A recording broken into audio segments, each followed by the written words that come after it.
On a commencé, ça a débuté. Bonsoir, bonsoir à tous. Merci de vous être connectés. Merci Jean-François d'avoir accepté cette invitation pour co-organiser un webinaire avec Scout en Bourse. Alors, on va commencer par une session de questions-réponses. Je vais préparer trois petites questions. Et Jean-François, après, vous avez une présentation. On va parler d'ISR, d'investissement socialement responsable, qui est la thématique cœur de Scout en Bourse. Je laisse les auditeurs revenir sur le chat et me confirmer que le son est OK. Et on va pouvoir commencer.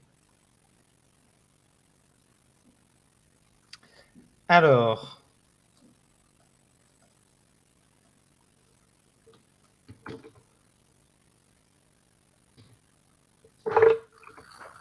est-ce que vous m'entendez bien?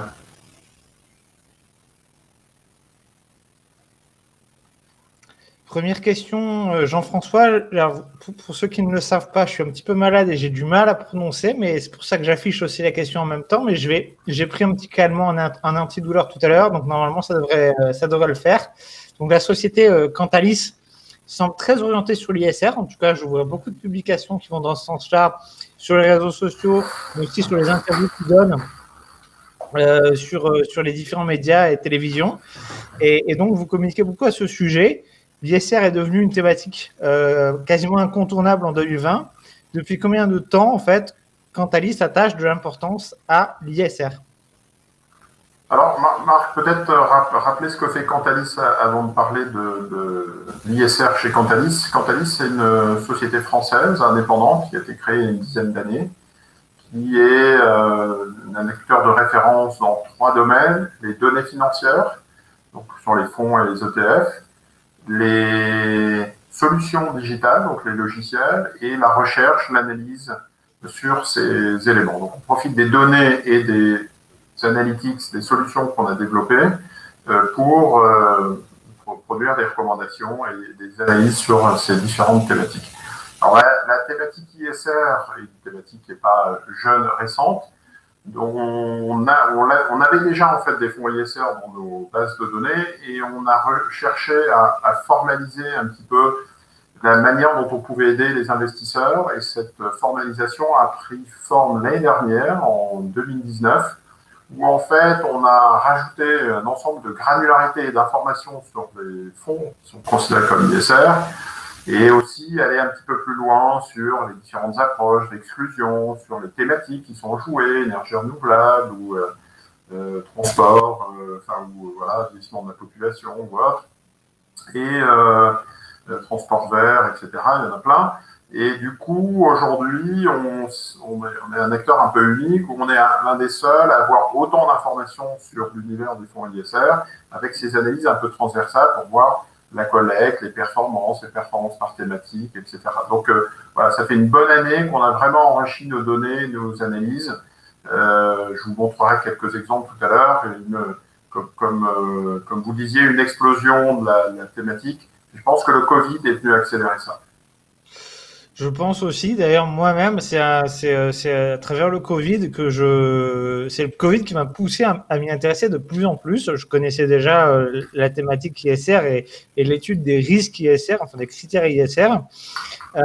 Et c'est vrai que quand j'ai vu LVMH, Pernod Ricard ou d'autres entreprises agir vraiment en produisant du gel hydroalcoolique, je me suis dit, c'est vrai que les entreprises peuvent avoir des bonnes actions au-delà de leurs activités purement commerciales. Alors, deuxième question que je vous avais préparée au niveau des banques, des émetteurs d'ETF. Alors, moi, je travaille pour un émetteur d'ETP, donc je suis bien placé pour le savoir, et des fonds.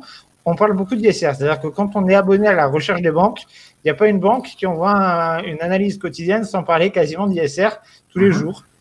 Est-ce que vous avez aussi constaté un intérêt grandissant de la part des investisseurs privés, ou alors c'est encore très orienté au niveau institutionnel pour le moment? Bon, c'est une bonne question. Historiquement, c'était plutôt l'apanage des investisseurs institutionnels. En fait, l'investisseur institutionnel en France, c'est quoi? C'est une institution qui structurellement place des capitaux pour faire face à un engagement financier. Et donc, on a des assureurs, des mutuelles de santé, des caisses de retraite, etc., et des fonds de pension, des fonds de retraite par capitalisation.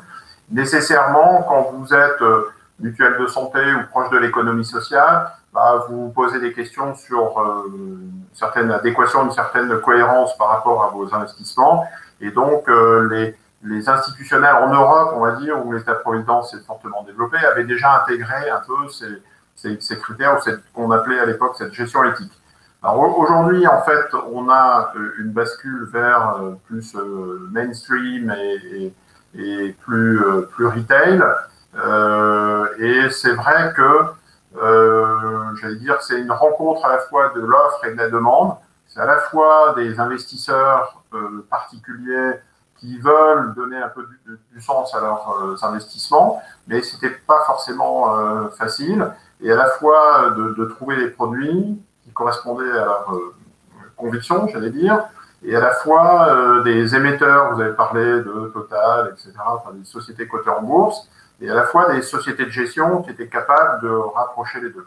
Alors c'est important cette mayonnaise et cette dynamique, parce qu'on n'a rien sans l'autre. C'est-à-dire que quand vous êtes institutionnel et que vous gérez, je sais pas, le fonds de réserve pour les retraites, vous gérez 20, 30, 40 milliards, alors vous êtes assez riche pour vous poser des questions très précises et vraiment avoir une gestion dédiée sur mesure.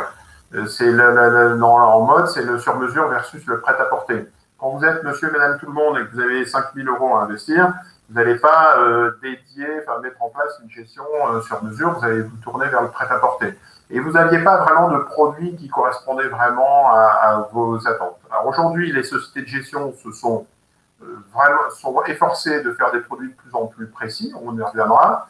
Et l'autre élément qui est intéressant, je parlais de l'œuf et la poule, enfin l'effet d'entraînement, c'est que sur les marchés financiers aussi, les émetteurs sont aujourd'hui beaucoup plus pointus et impactants que ce qu'on avait avant. C'est-à-dire que Tesla, ça n'existait pas il y a encore 15-20 ans. Neoen, coté en bourse, ou Voltalia, ça n'existait pas, c'était pas coté en bourse. Donc, si vous étiez investisseur, que ce soit particulier ou institutionnel, et que vous disiez, tiens, j'adorerais investir dans l'énergie éolienne, l'énergie renouvelable, à part faire du private equity et trouver des émissions vraiment non cotées et vraiment très dédiées, réservées à l'infrastructure et à des fonds de pension, vous n'aviez pas l'équivalent en bourse. Aujourd'hui, vous avez l'équivalent en bourse, donc vous pouvez investir dans du transport vert des voitures électriques via Tesla ou via des éoliennes si vous le souhaitez, etc. Enfin, il y a une granularité aujourd'hui sur les marchés financiers qu'on n'avait pas il y a 10-15 ans. Donc c'est tout un effet d'entraînement, tout un écosystème. Ok, merci. Alors effectivement, ma deuxième question arrive un petit peu comme un cheveu sous la soupe. Donc au niveau des ETF, il y a quand même déjà une offre assez importante en matière de ESG. Il y a des ETF ESG, même des émetteurs qui se sont spécialisés là-dessus. Le placement préféré des Français, ça reste quand même l'assurance vie. Y a-t-il suffisamment de solutions socialement responsables pour quelqu'un qui, comme la plupart des Français, souhaite investir dans le cadre d'un contrat d'assurance vie? Alors, sur les ETF aujourd'hui, sur les 1500 fonds SICAV qui sont dans l'univers des fonds ISR répertoriés par Cantalis, dont 400 sont labellisés ISR, donc c'est-à-dire que le gros de l'univers n'est pas labellisé ISR par le label de l'État. Il y a à peu près 10%, peut-être 150 ETF aujourd'hui qui sont commercialisés en France. Donc c'est pas neutre, il y a quand même 150 ETF. Après, la question c'est vrai que l'éléphant dans le couloir, c'est l'assurance vie. C'est 90% des flux des fonds, peut-être. C'est une question intéressante. Alors, il faut savoir que la loi Pacte oblige aujourd'hui l'assurance vie à référencer des unités de compte soit vertes, soit solidaires, soit de partage. 2022, ça ne sera pas soit, ça sera et, donc ça sera obligatoire. Et je peux vous dire que les compagnies d'assurance et les distributeurs ont bien compris le mouvement. Aujourd'hui, chez un distributeur, en moyenne, 70% des flux de collecte sont dirigés vers des fonds ISR. Donc, il y a un enrichissement, là encore, des gammes et des unités de compte qui se fait en fonction de la demande. Deuxième élément que je peux vous donner, sur les 6 milliards d'euros qui ont été levés depuis le début de l'année à travers des fonds en France, donc des nouveaux fonds, des émissions de fonds, on va dire, je prenais l'exemple de la mode, la nouvelle collection, sur les 6 milliards qui ont été levés, il y a à peu près, sur des fonds actions, il y a à peu près 89% des fonds qui sont soit ISR, soit thématiques. Alors, si vous n'êtes pas ISR et ou thématique, thématique ça va être tech, digital, vieillissement de la population, millennials, etc., vous ne levez pas de fonds. Donc ça, les distributeurs l'ont bien compris. Ils se mettent en ordre de bataille pour enrichir ou changer leurs unités de compte et leur liste de fonds proposés. Super, bah merci beaucoup pour ces réponses. Donc, on peut aller sur le site Cantalis. Là, je vais vous laisser, je vais mettre la petite présentation que vous aviez préparée. Hop, ici, là voilà. Donc, en fait, sur Cantalis, on peut retrouver donc, des fonds ISR et a priori, donc, si je résume, les assureurs ont l'obligation de vous proposer au moins quelque chose d'ISR. Donc, si vous allez voir votre conseiller commercial, il est censé avoir quelque chose à vous proposer si vous voulez investir de façon socialement responsable. C'est ça? Oui, c'est ça. Donc, il y a forcément une unité de compte aujourd'hui, depuis le 1er janvier 2020, qui est soit verte, soit solidaire, soit de partage. Et la plupart du temps, vous avez quand même des fonds ISR qui sont proposés dans tous les contrats d'assurance vie. Parfois, c'est dans l'obligation, il n'y en a qu'un. Donc, l'assureur qui traîne un peu les pieds, il n'y en aura qu'une. Et l'assureur qui est plus optimiste, il en proposera 5, 10, 20, mais il sera beaucoup plus riche en termes d'offres. C'est clair que après, dans l'assurance vie, on peut aussi passer par la gestion sous mandat. Donc, vous avez une sorte de gestion pilotée qui va vous être proposée, où là, l'assureur va vous amener sur un mandat avec une thématique bien particulière que vous pouvez proposer. Je sais que Suravenir propose ce genre de thématique et AXA, et en disant, voilà, je voudrais vraiment que mes capitaux soient investis à travers donc cet angle ISR à 100%, par exemple, ou que environnement, si vous le souhaitez. À ce moment-là, la gestion sous mandat devra suivre vos objectifs et contraintes. Super. Je ne sais pas si vous voyez bien Cantalis, on va passer rapidement sur ce que fait Cantalis. Vous avez compris que donc on était une structure française. C'est moi qui pilote et c'est moi qui avance, c'est ça? Oui, normalement en bas à droite. Voilà. J'ai trouvé la petite flèche. Donc Cantalis, c'est une structure française qui a été créée en 2007 et qui est spécialisée dans les 3 domaines que vous voyez dans les ronds: données financières, data, solutions digitales développées et consulting, donc recommandations, recherche.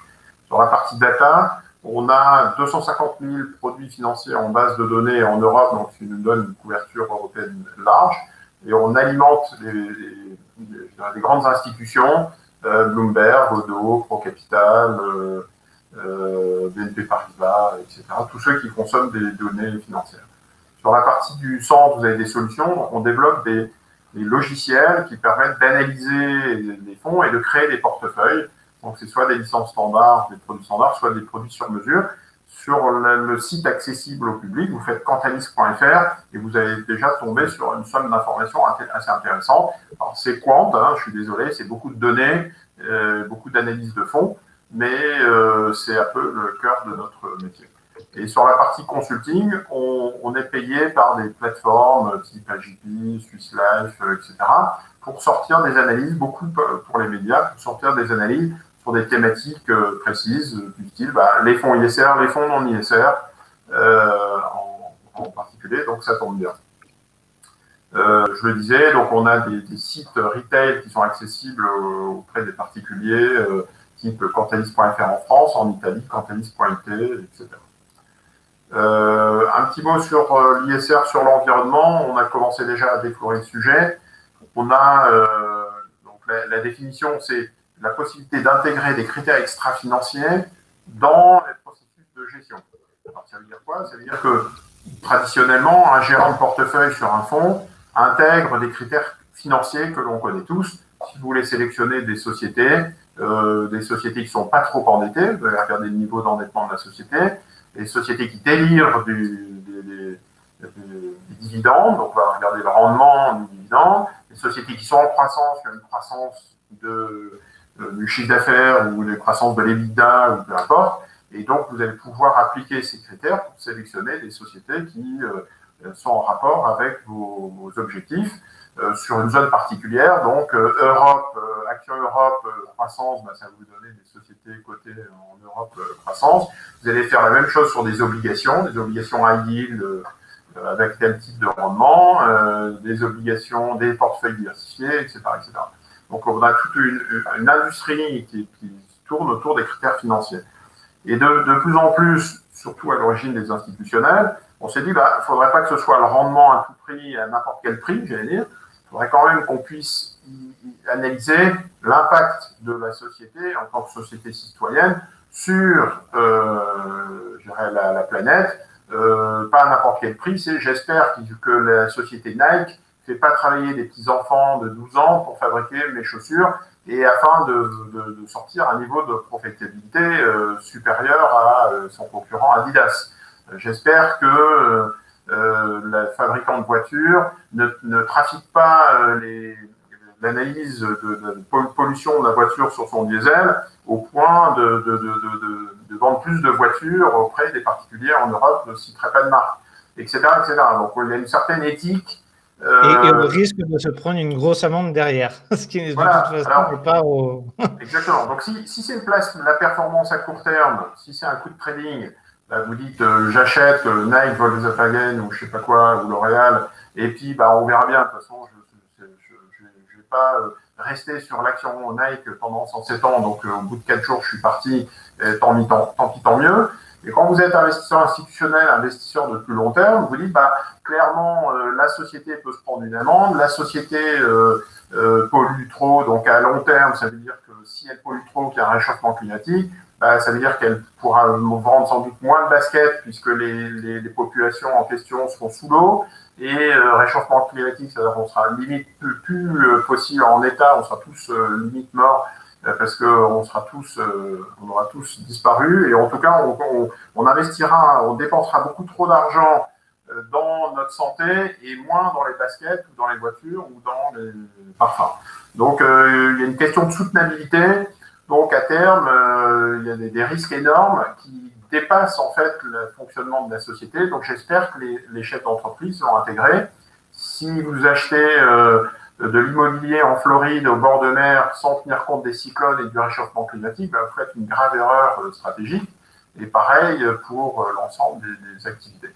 Donc, du coup, les investisseurs se sont dit, moi, clairement, j'ai la prise en compte de ces critères. Environnement, c'est la transition climatique principalement, la biodiversité, etc.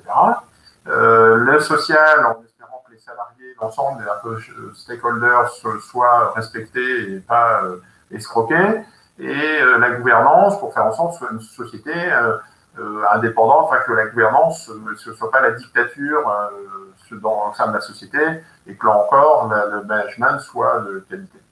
Et alors après, il y a un débat qu'on ne va pas traiter aujourd'hui, c'est en fait les critères environnementaux extra-financiers sont en fait éminemment financiers. Ce que tu disais, Marc, tu disais, si vous ne tenez pas compte des risques de fraude, d'amende ou autre, vous n'êtes pas un bon manager et donc le cours de l'action, à un moment donné, va s'en ressentir et va se voir. Donc, il y a un débat, on ne va pas séparer financier, extra-financier, est-ce que c'est perméable ou pas. En tout cas, ça vient enrichir la sélection des titres financiers des produits qui ajoute une dimension qui est intéressante.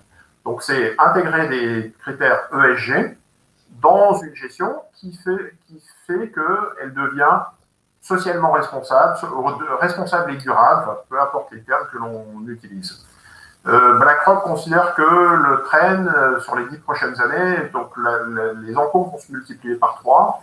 Plutôt en provenance, on voit les ETF se développent beaucoup, et aussi beaucoup en provenance des particuliers, parce que je le disais, quand on est fonds de pension et qu'on s'appelle ou caisse de retraite des professions agricoles, les caisses de retraite des professions agricoles a déjà, Agrica par exemple, le groupe Agrica a déjà intégré depuis très longtemps le réchauffement climatique, l'impact sur les productions de céréales, le lait et le lait bio, etc. Donc c'est des problématiques qui les intéressent stratégiquement au premier chef depuis très très longtemps. Quand on est particulier, on est parfois un peu éloigné de ça. Et donc, c'est vraiment la deuxième vague qu'on est en train de connaître actuellement, de basculement vers quelque chose de beaucoup plus mainstream en ce moment. Alors, du coup, plus ça devient important, plus il faut analyser, c'est pas juste, c'est binaire, c'est bon, c'est ISR, c'est mauvais, c'est pas ISR, mais c'est ISR, mais plus ou moins ISR, parce qu'on va avoir des approches un petit peu différentes. Alors, plus ou moins ISR, nous, on calcule ça avec une intensité sur notre site Cantalis. Le gérant qui dit « j'intègre pas du tout de critères extra-financiers, il n'y a que le financier qui m'intéresse », bah, c'est plutôt pas ISR. Et puis, à l'autre bout de la chaîne, on va avoir des investisseurs qui vont dire « bon, c'est avant tout l'extra-financier, c'est vraiment obligatoire, c'est prioritaire, ça passe avant tout, je veux exclure les armes, le travail des enfants, l'alcool, etc. Et ensuite, éventuellement, j'applique des critères financiers de sociétés qui sont quand même rentables. Je ne vais pas acheter des sociétés pourries, mais en tout cas qui sont vertueuses et qui ont un impact positif sur l'environnement. Donc là, on va avoir à l'autre bout de la chaîne une approche qui va être très ISR par rapport au premier cas de figure. Et puis de l'autre bout de la chaîne, on va avoir une deuxième granularité qui est une granularité sur les thématiques. Avant, on vous disait, j'ai une gestion ISR en Europe, et vous ne saviez pas trop dans quoi vous investissez. Et aujourd'hui, on a de l'impact investing et du thematic investing, où vous dites, bah non, ça ne suffit pas. Si vous voulez orienter vos capitaux vers tout ce qui est environnement, changement climatique, bah, vous avez des fonds qui investissent sur cette thématique. Si vous voulez investir sur énergie renouvelable avec un portefeuille Siemens Neoen et Voltalia, etc., vous pouvez aujourd'hui le faire. Si vous voulez investir dans l'eau, ben vous avez Pictet, Water et BNP Aqua, etc. Donc vous avez une granularité, un piano avec plein de touches que vous n'aviez pas dans le passé. Donc ça, c'est le grand changement qui permet de faire son marché et d'avoir vraiment des investissements, des produits financiers qui sont en ligne avec ses propres convictions, qui sont un petit peu plus précises. Voilà. On pourrait prendre le parallèle de la mode. Si vous voulez la mode avec des produits bio, etc., et des articles recyclés, économie circulaire, aujourd'hui, vous pouvez, ou même des shampoings bio, etc., que dans le passé, vous ne pouviez pas. Le risque après, c'est de tomber dans « je fais moi-même ». C'est-à-dire que si vous n'avez plus confiance dans l'industrie alimentaire ou de la mode ou de la cosmétique ou financière, bah, vous ne faites plus rien du tout. Vous n'achetez plus rien du tout et vous tombez dans l'extrême inverse de dire bah, c'est moi qui vais cultiver mon potager, je suis sûr que mes carottes sont bio et du coup c'est moi qui vais déployer mes capitaux avec mes potes sur des projets alternatifs ou limite construire ma propre éolienne dans le quartier. Et je ne vais surtout pas passer par ces villas financiers qui vont prendre mon argent et m'escroquer. Donc il faut que l'industrie financière dans son ensemble, l'écosystème, justement ait cette maturité et cette évolution pour capter l'épargne des épargnants, des investisseurs, et que ces investissements soient investis dans le long terme en intégrant ce type de critères pour éviter un problème de rupture de confiance. Alors, je vous ai mis la dynamique récente. Vous voyez qu'en 2018, on avait 600 milliards investis sur les fonds ISR. Aujourd'hui, c'est 800 milliards. On a 1400, enfin, pratiquement plus de 1500 fonds. Donc, vous voyez que ça augmente beaucoup et l'effet collecte aussi beaucoup. Ça collecte beaucoup sur les fonds ISR. En 2019 et 2020, vous voyez une évolution de 10% et de 6%, là où les fonds non ISR marquent le pas. Sur les lancements, je le disais tout à l'heure, les lancements de fonds actions en 2020, 89% des fonds sont soit thématiques, soit ISR, en non levé et en encours. Donc c'est une thématique, c'est un trend qui est très fort. Alors, du côté de la demande, j'ai expliqué des institutionnels, je ne vais pas rentrer trop dans le détail, mais en gros, quand vous analysez un produit financier, la plupart du temps, un peu comme avec le produit bio, il va y avoir beaucoup de labels et de certificats. Donc ça fonctionne beaucoup avec les institutionnels. Chaque pays a un petit peu son label. Donc les Belges ont fait Belfin, les Luxembourgeois ont Luxflag, et nous, on a le label ISR. C'est intéressant, ça rajoute une sorte de, j'allais dire un peu de, un peu de label, de tampon waterproof qui est fait de manière un peu d'audit. Si vous prenez le parallèle avec le bio, vous allez dire je suis sûr qu'il y a un label rouge ou un label bio qui montre que l'agriculteur a bien mis en place des procédures pour produire bio. Et la deuxième question que vous avez posée les auditeurs de Scout en Bourse, c'est ah ouais, mais si le champ d'à côté utilise énormément de pesticides, je suis sûr que les produits ont peut-être des traces de pesticides, des traces de produits qui font qu'il n'est pas vraiment bio, qu'il n'est peut-être pas très bon pour la santé. Alors là, tout de suite, la réponse Marc, c'est l'idéal, ça serait d'analyser le produit, de regarder ce qu'il y a dans la bouteille. Et là, on a une analyse complète des produits, de la composition, et effectivement, s'apercevoir que c'est bien fabriqué localement, en France, avec pas de pesticides. Alors le local, le bio, c'est encore une question, parce que je veux dire, si c'est bio fabriqué au Pérou, qui vient d'un avion, c'est peut-être pas super bon pour la planète. Mais en tout cas, sur le financier, on a la même chose. On a le label qui vient valider les méthodes et la société de gestion applique cette méthode d'investissement, etc., etc. Et ensuite, la question de mais qu'est-ce qu'il y a dans la bouteille, qu'est-ce qu'il y a dans le portefeuille. Et là, vous allez utiliser Cantalis pour dire j'aimerais valider le fait que le gérant fait ce qu'il dit et dit ce qu'il fait. Et donc, on va regarder que dans le portefeuille, il y a bien des titres d'énergie renouvelable, s'ils se présentent comme un fonds énergie renouvelable ou transport vert avec des voitures électriques et qui ne mettent pas des vilaines voitures diesel polluantes. Voilà. Donc, il faut jouer sur les deux côtés. C'est bien d'avoir un label, ça ne suffit pas. Et c'est bien de regarder aussi ce qu'il y a dans les produits. D'ailleurs, le label est pas mal décrié de temps en temps quand vous regardez sur les réseaux sociaux en disant pour l'industrie, clairement, c'était bien il y a 10-15 ans, mais ça ne va pas assez loin. Nous, le label ne permet pas vraiment de distinguer les opérateurs qui font des choses très sérieuses et qui ont des approches beaucoup plus impactantes, modulo le fait que le label soit payant. Donc, la société de gestion paye pour avoir un label, ce qui génère aussi quelques critiques. Donc, il faut regarder ce qu'il y a dans la bouteille. Et voilà, on a du coup des investisseurs particuliers qui sont de plus en plus sensibilisés. Alors, nous, comment on fait pour regarder dans la bouteille et analyser en fait un fonds de manière un peu plus granulaire? On regarde ce que je disais, l'intensité ISR, ce qu'il y a dans le fond et ce que fait les gérants. Et là, on peut donner cette intensité. On essaye de classer par rapport aux critères, est-ce que c'est ESG ou E ou S ou G. Si l'investisseur dit je voudrais vraiment investir que dans un ETF environnement, eh ben, il peut faire que l'environnement s'il trouve que le social ou la gouvernance est un peu pipeau, ou inversement. Il peut regarder les approches utilisées, donc plus ou moins impactantes. Vous avez tout ce qui est un peu impact investing autour des ODD, des objectifs de développement durable des Nations Unies, ou l'approche qu'on appelle un peu best in class. Best in class, c'est le moins mauvais de la classe d'actifs. Et j'y reviendrai. Et puis, vous avez les thématiques. Les thématiques, c'est de jouer, comme n'importe quel fonds thématique, un peu agriculture bio, ou changement climatique, ou vieillissement de la population. Donc, c'est une déclinaison, j'allais dire, des critères environnement S ou G de tout à l'heure. Donc, c'est pour aller encore plus fin. Un petit mot sur best in class, parce que c'est souvent une question qui revient. Dans l'histoire, je le disais, la gestion éthique se développe, plutôt à l'origine des institutionnels, et puis ça se transmet sur les particuliers. Et à l'époque, je le disais, il y a 15 ans, si un institutionnel disait « je veux vraiment verdir la planète et investir dans de l'éolienne », à part aller construire lui-même des infrastructures sur la planète, il n'y avait pas de société cotée qui permettait de le faire. Et donc, il se disait si je passe par des sociétés cotées, je vais essayer d'améliorer un peu la consommation de CO2 sur la planète.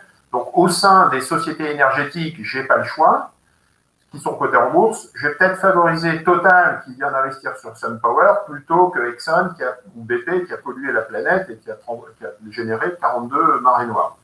Et donc, du coup, il y avait une sorte de ce qu'on appelle un peu de best in class en disant, faute de mieux, je vais essayer d'investir sur des sociétés en transition qui ont compris que la protection de l'environnement et de la planète était bien. Et donc, vous imaginez l'ensemble des secteurs, vous dites, tiens, je voudrais investir dans l'alimentaire, dans les yaourts. Bon, Danone, visiblement, c'est un peu mieux que, je ne sais pas quelle autre société qui fabrique des yaourts cotée en bourse, Unilever, ou Nestlé, par exemple. Donc, vous aviez une approche best in class, faute de mieux. Alors aujourd'hui, du coup, quand vous poussez le raisonnement au maximum, vous dites, non, il faudrait, day one, investir dans des sociétés qui fabriquent des yaourts 100% bio, 100% économie circulaire, les emballages ne sont pas en plastique, sont livrés en vrac, sont machin, sont bulles. Et là, c'est difficile parfois de trouver des valeurs qui correspondent à vos convictions, à vos critères. Ça arrive, c'est de plus en plus, Et c'est pour ça que le best in class a un petit peu mauvaise presse, mais qui est quand même mis en avant auprès des réseaux et des gérants en disant bah, si vous voulez changer la planète, c'est pas possible du jour au lendemain, vous ne pouvez pas passer d'une énergie pétrole à une énergie électrique d'un claquement de doigts. Il faut bien que Monsieur Total puisse petit à petit rentrer dans de l'énergie renouvelable au gré de ses investissements. Il ne va pas licencier 300 000 personnes du jour au lendemain pour recréer une autre société qui s'appellerait Total Vert. Donc il y a une transition qui est bien comprise. Et vous avez vu la semaine dernière, Total, dans les journaux, expliquer qu'ils allaient investir 2,5 milliards de dollars par an dans les énergies renouvelables sur les 10 prochaines années. Et là, donc c'est un peu le ESG, l'environnement impact, en disant s'il y a une consommation de CO2 à jouer, c'est plutôt sur les mauvais élèves qui vont devenir des bons élèves. Et à côté de ça, il y a une autre lecture, une autre religion, j'aime dire, un autre investisseur qui se disent ah non, moi je veux day one investir sur les meilleurs élèves qui ont un impact positif plutôt que d'aller aider des mauvais élèves à se transformer. Donc c'est un peu les deux approches. Best in class, c'est plutôt des mauvais élèves qui sont en train de se transformer à devenir vertueux. Et impact investing, c'est day one, investir dans des sociétés qui ont un impact favorable sur l'environnement ou enfin, sur la thématique en question. Donc, dans l'immobilier, on dirait j'investis sur des bâtiments passifs qui ont du solaire, qui ont du parce que du coup, ils produisent l'énergie, ils n'en consomment pas. Et à côté de ça, la première école best in class, c'est d'investir dans des passoires énergétiques à Paris. Je vais les restructurer, mettre des panneaux solaires pour faire en sorte que je passe du négatif au positif. C'est deux philosophies différentes. J'avance rapidement parce que le temps est compté. Ensuite, on produit, vous voyez, un indicateur. Est-ce que le produit est E, S ou G? Quelle est son intensité? Et ça donne un peu une matrice qui est assez lisible. Et ensuite, vous pouvez, dans la base de données, regarder les différentes thématiques, eau, climat, transport, énergie, etc. Vous allez retrouver tout ça dans le site. Voilà un petit peu, je ne sais pas si vous voulez que je vous montre le site internet, c'est... Alors, j'ai partagé le site internet sur le chat, mais on peut, si tu veux, effectivement... Alors, tu peux partager ton écran si tu le souhaites. C'est partager d'écran. Choisissez comment partager votre écran. Offrir dans un... Partager. C'est ça? Voilà, c'est ça. Là, tu vois mon écran. Voilà. D'accord. Alors, si on va dans... Si vous voyez mon écran, vous avez... Voilà. Donc, vous avez... Quand je vais repartir du début, vous allez avoir le site internet Cantalis dès le départ. Vous allez pouvoir aller dans Fonds, rechercher. Vous allez, si vous voulez, vous avez en bas 52 914 produits en France accessibles à l'analyse. Et si vous voulez avoir une recherche un petit peu plus fine que sur les fonds ISR, vous allez dans l'onglet ISR, vous faites que uniquement les fonds ISR, et à ce moment-là, vous passez à 7315. 7315, c'est plus que les 1500 et quelques que je disais tout à l'heure, 1400, 1500. En fait, ce sont toutes les parts. Hein. Vous avez les parts dollar, US, etc. Les fonds ont parfois plusieurs parts. C'est super. On peut choisir aussi le E, le S ou le G si on veut. Exactement. Alors, on va exclure. Alors, je vais me loguer parce que sinon, je n'aurai pas. À un moment donné, quand même une partie payante. Donc, je reviens sur ce que je vous montrais tout à l'heure. Vous allez avoir uniquement les fonds ISR. Vous pouvez sélectionner que les fonds environnement ou social ou gouvernance. Alors, sur les 1500, sur les 7000, vous avez 6600 qui sont que environnement. Et vous pouvez prendre les parts principales pour éviter l'euro, par exemple. On va prendre que ceux qui sont en euros, comme ça, c'est les lignes, les francs suisses, les dollars, les yens et autres. Donc, vous vous retrouvez avec 1261 fonds environnement. Donc, on peut trier sur les performances ou les performances depuis des millénaires ou autres. Donc, on a le genre de fonds. Alors, si vous voulez ouvrir l'analyse du fonds Tocqueville ISR, vous avez l'analyse du fonds Tocqueville ISR. Là, je vais ouvrir l'analyse du fonds Activis Better Life. C'est un fonds qui fait 15% depuis le début de l'année, qui est ISR au maximum. Donc, quand on va regarder la stratégie, vous voyez qu'il a un logo, un indicateur maximum sur l'ensemble des critères, ESG forte au maximum.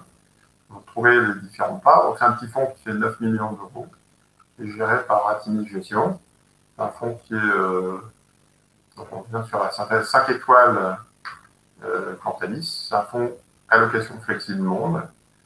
Et vous avez la possibilité de voir dans sa catégorie les meilleurs fonds. Donc le meilleur de allocation flexible, c'est Varenne. Le meilleur, c'est CapWest. Et le plus mauvais, c'est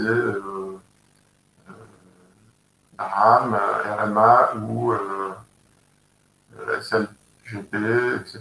Vous avez des échiquiers allocation Cantostar. Donc ça, c'est l'information que vous avez au niveau des fonds. Vous pouvez aller sur une granularité encore plus fine, je sais pas où on en était. Voilà, donc là vous avez je reviens sur la liste des 1261 fonds. Si vous voulez analyser que des fonds qui sont dans la catégorie actions, on va pouvoir affiner les fonds actions. Et vous allez pouvoir comparer les fonds. Donc je prends un fonds action monde échiquier versus Action Monde, qu'est-ce que... Alors, c'est connu NL, par exemple, Sustainable. Et vous pouvez ensuite les comparer et voir le comportement des fonds graphiquement et en termes de performance. Donc, sur les 3 dernières années, Échiquier fait 114% versus NN Sustainable qui fait 45%. Avec une volatilité relativement proche. Vous pouvez mettre sur l'historique commun si vous voulez un historique très long. Vous voyez la différence de performance, 243% de perf, on s'en est pratiquement du simple double sur la période analysée. Du simple double pour une volatilité qui est assez proche. Assez proche. Ouais, exactement. Super intéressant. Voilà le type d'analyse que l'on produit. Après, vous avez des analyses sur le portefeuille, si vous créez un portefeuille, etc., etc. Je vois que le temps passe vite. Donc, j'arrête le partage, puisqu'on est déjà à 37, mais en tout cas, voilà, ce qui est intéressant, c'est, oui, ça se développe, oui, vous allez retrouver de plus en plus d'unités de compte, oui, avec une granularité de plus en plus fine, et c'est important de savoir ce que vous analysez et bien regarder les produits que vous avez sélectionnés, pas s'arrêter à juste un label ISR, pour pouvoir comprendre en fait la performance du fonds. Il y a des bons gérants ISR et des mauvais, ou des fonds qui se comportent bien dans certaines catégories de marché. Une stratégie énergie renouvelable, transport vert, c'est pas une stratégie vieillissement de la population ou eau à quoi. Donc il y a quand même des caractéristiques, des profils de rendement risque qui sont complètement différents selon les classes d'actifs. Donc bien de ne pas s'arrêter à l'aspect marketing, greenwashing, bien rentrer dans les stratégies qui sont déployées, voir le comportement des fonds entre eux, et pour pouvoir déployer ces capitaux en connaissance de cause. Super. Un grand merci en tout cas Jean-François pour toutes ces explications. Je vous invite les auditeurs à aller sur le site Cantalis et à vous inscrire. Si jamais vous avez des questions, on est un peu tenu par le temps, donc on ne pourra pas répondre en live aux questions, mais par contre, vous pourrez toujours laisser vos questions en commentaire de la vidéo YouTube et on répondra. Et on répondra, voilà. Je vous souhaite à tous une bonne soirée. Encore un grand merci Jean-François. Soigne-toi bien. Merci, oui, on va espérer que tout aille bien. Merci d'avoir fait ça. Merci, ciao, ciao.